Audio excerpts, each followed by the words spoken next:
More local news now. The remains of baby John Doe are now being examined by a forensic anthropologist with the National Center for Missing and Exploited Children. Yeah, the baby's body was exhumed today to obtain DNA. As Ann Sterling reports, detectives have a person of interest after 27 years. 26 years after baby John Doe was buried, detectives are digging up the remains of his body. It's not a common practice, and it's not an easy process. They had to go through with the maps of the cemetery based on where the headstone was.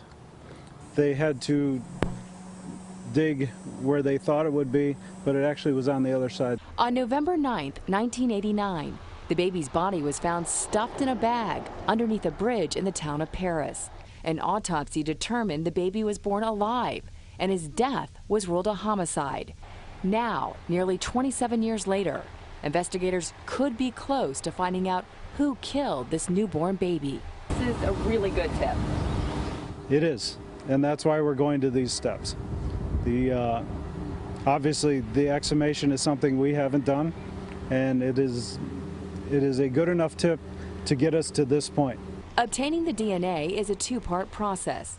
First, a forensic anthropologist will examine the remains here in Kenosha County. That'll be the exam where they open the vessel that the remains are in, and after that, the remains will be sent to Texas for the further testing. Detectives believe the person of interest still lives in this area.